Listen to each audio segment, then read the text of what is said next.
We're walking out into the airplane and we're making sure that everything looks good just off the bat. Once inside the airplane, we will make sure that the airworthiness and the registration and the owner's manual and the radio license if we're going overseas, and the weight and balance and the G1000 manual are all present in the aircraft. Then we will make sure that our VOR check has been done within the last 30 days, and we'll remove the control wheel lock and make sure the avionics, master switch, and magnetos are all off. All switches are off, and the master switch is then turned on. And then while this is booting up, we'll turn the bus 1 on, listen for the fan sound, turn it off. Bus 2 on, listen for the fan sound, turn off. Extend the flaps.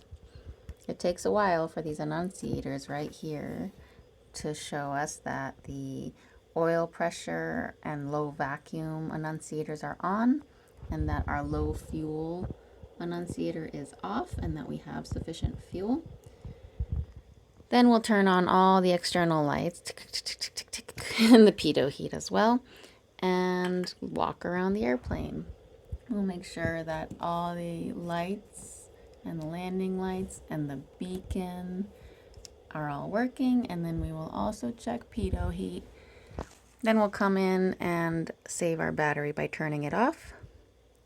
And once it's all off, we'll put the fuel selector on both, the fuel shutoff valve full in. Then we'll go outside and do our exterior inspection. Before even starting the airplane, we're going to do our passenger briefing. How to buckle your seatbelts and unbuckle them, how to close and open the doors. We will move on to air vents, air sickness. In case of a fire, there's a fire extinguisher located underneath our seats. If there's a fire, you're gonna be using the fire extinguisher. Exits, obviously the doors, and the back window can be kicked off as well. It's just a plexiglass. Exit, after you exit, move to the back of the plane because of the propeller. On the MFD, we can see our ADS-B traffic, but we also need to see and avoid taxi, takeoff, as well as approach and landing. We need to have our ears in the headset. Although talking minimally is okay, we have to listen for our call sign and always be aware when we are being spoken to. Any questions? We'll test and hold. The green light here will come on for 10 seconds. We'll test and hold, and then we'll arm it. We will test our brakes, test them, make sure no liquid is coming out of the tires. Circuit breakers are in, checking them again. Mixture is idle. Engine indicating systems is on. So there are no red X's on the engine indicator system. And the bus E volts, 24 volt minimum. M volts are less than 1.5. The standby battery is discharging. And then it takes a while, but the standby battery annunciator will come on. Then we can turn on the master switch. And then we will make sure the beacon is on. We will check if our oil temperature is black or green, and if it's black, we will prime the engine. Fuel pump on, throttle forward, mixture forward, and then mixture idle, throttle idle, and fuel pump off. Starting the engine, the throttle will be 1/4 inch open, and then clear the prop. Clear prop, engine, start. And then we will advance the mixture, and then it's on, so we will pull the throttle out to 1,200, and then we will lean it. We'll bring the flaps back up, and avionics are turned on. That is how we start our engine. Our navigation data will have to be verified. Press enter that the dates are corresponding. Taxi light is on. Transponder is set to 1200, or we get our craft clearance now. Cleared to Winnebago via the Denver to departure. Climb and maintain 7,000. Expect 8,000 10 minutes after departure. Contact departure on 121.7 and squawk 2424. Once we are done putting in our route and putting in our transponder code, we can call ground and say Denver ground. Skyhawk 6167 Lima is at the north ramp with information alpha. IFR ready to taxi. They will give you the taxi instructions, which you will read back. And then checking your brakes on the turn, making sure that the attitude indicator doesn't go more than 10 degrees sideways and that the ball goes to the outside of the turn. We can also make sure that the compass is rotating freely. We have taxied to the run-up area. Now we put on our brakes. Once again, check that the fuel selector is on both. Flight controls are free and correct. You want to check your ailerons and then check your elevator and your ailerons at the same time, and also check your rudder. There's no red X's on any of our instruments or engines. We're going to go full rich, full power, and lean for full power. That will take a minute. Then we'll bring it back to 1800. Check the vacuum. The vacuum is good. Magnetos, left, drop, right, drop. And then doing the calculations in your head that there is a 150 max RPM drop with between the left and right magnetos, only 50 difference. Engine gauges are checked. Ammeter, we turn the alternator off and make sure that the standby is kicking in. Turn the alternator back on. Check low idle, all the way low, and then back to 1,000. That's our run up. We can now set our altimeter, not only this altimeter barrow, but this one as well. Then we will put in our altitude, airspeed level is within 75 of the airport elevation. The heading indicator matches the compass. And then we'll check our standby instruments. The airspeed is 0, we are in level flight, and the altimeter is within 75 feet of the airport elevation. Next, we will check the static. We will make sure that this wobbles, and GPS annunciator. We're going to click and check on auxiliary, GPS status, see that we have RAIM and WASP. But we also want to do the annunciator test, which is on that same auxiliary system status check. Make sure these all turn on, turn it off, go back, clear it all, go to timer, try to start the timer, it works. Next, transponder, it's set. We don't have autopilot here, but if we had it, we would turn it on and then we would disconnect it. Then we will also check our manual and electric trim, make sure that our trim wheel is moving down and up, and set our trim for takeoff. Flaps, we are going to do our departure brief now. So we're doing a regular takeoff on runway 30 right. Rotation speed is 55.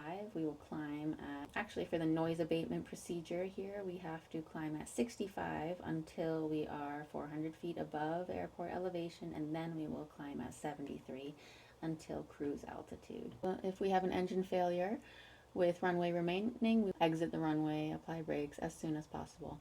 If we have taken off an engine failure, below 1,000 feet, we'll land straight ahead.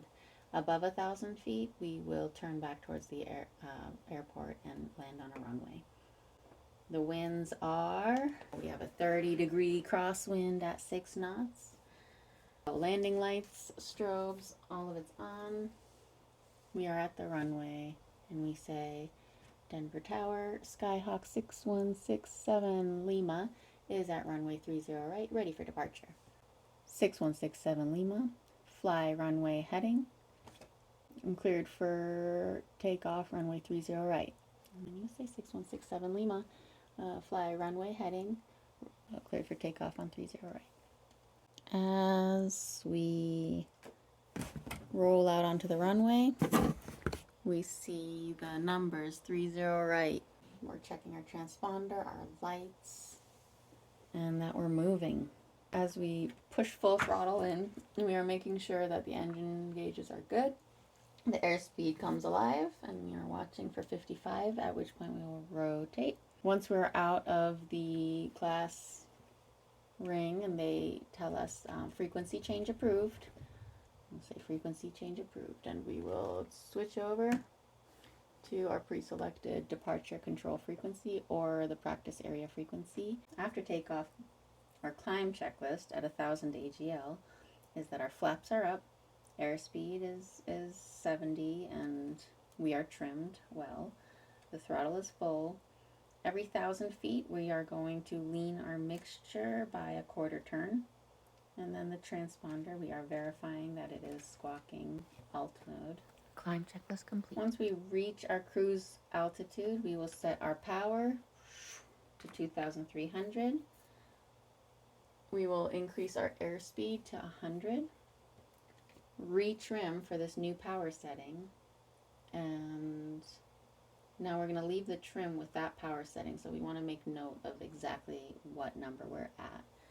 Our mixture is set, especially if we're doing a cross country, we are going to cruise and lean it properly. But a lot of times for practice, we are just going down and up and down and up, and we don't really do our mixture. Our lights, we can keep them all on, better visibility, nothing wrong with that. Engine indicators are good. Our cruise checklist is complete. Now we are going to go to our first approach. In range, we have our ATIS set up here on COM2 so that we can listen. And our next frequency from our approach plate will be set up here. So once it says RX and we're within reception, we can press COM2 listening on the right side. And so we'll be listening to 2 radios at the same time if we can. We'll note what the winds and altimeters are. The winds are important for making sure we're on the right runway, because we want to pick a runway that's closest to the winds. So we review our approach, we set our radios, our altimeter is set, our heading indicator is set to our first initial approach fix. Our mixture, as we descend, we are going to want to enrichen it if we have leaned it, and our landing lights and strobes are on. That is our in-range checklist, which will take a lot longer than just reading through those items because we have to review the plate. Upon reaching our final approach fix, we are going in for a straight landing, therefore we are putting in 10 degrees flaps. We will push the nose down so as not to float. If it was a circling approach, we would not be putting in flaps until we have entered the pattern. Around the final approach fix, we will see the glide slope coming in here, and we will maintain level until we can catch the glide slope, and then we will follow the glide slope down. If it's a CTAF or a Unicom, we will call our 8 mile, 4 mile, 3 mile, 2 mile, 1 mile final, state our intentions, and as we come in to land, we're at 90 knots, and on final we'll drop our speed down to 75, half of the gust factor. We would add to our approach speed, and then as we come down over the runway, we are bringing us down to 65, and stall speed is 40, and it depends on your configuration. We've already got our crosswind correction on in the air, but as we touch down, we need to maintain our crosswind correction and apply brakes with the rudder as well as directional control with our feet now. If we're going to touch and go, we are raising the flaps, going full throttle, and taking off and rotating at 55 and climbing out at 65 to 73. If we are going around, we will press suspend, maintain center line, and apply full power, and establish your pitch attitude for a climb and an airspeed of 65. If you are in 30 degrees flaps or more, you need to go down to 20-degree flaps. And as you experience a positive rate of climb, then you can go down to 10 degrees flaps. Radio call as you are able to let everyone know you're going around. And as your airspeed increases and height increases, you can get rid of the last notch of flaps. And you'll go and fly your missed approach procedure, or go into the pattern and try your landing again. Okay, we're off the runway. We turn off our landing lights and our strobes. Our taxi light is on, the pitot heat is off, and the flaps are up. Metro ground, Skyhawk 6167 Lima is clear of runway 12 left. We are at Romeo 5 on Alpha, ready to taxi to North Ramp. Once we taxi, we get to our parking spot. The brakes are on, throttle's 1,000, taxi lights off, transponder is now, we put it back to VFR, avionics off. Magnetos, turn them off real quick and then on again to make sure they're grounded. Mixture is then idle, and then the engine shuts down. Then we can turn off the master switch. We want to make sure that we record our TAC numbers and our Hobbs numbers, and then we can turn off our standby switch. Control wheel lock is then installed. The parking brake is off. The vents are all closed so that we don't get any bees in our vents. And the fuel selector, you turn it to left or right for fueling purposes. We install the sunscreen, push the aircraft into its parking spot, and or tie them down. Lock the doors, take all your belongings, kiss the ground, say thank you for this life, and go kiss your loved ones.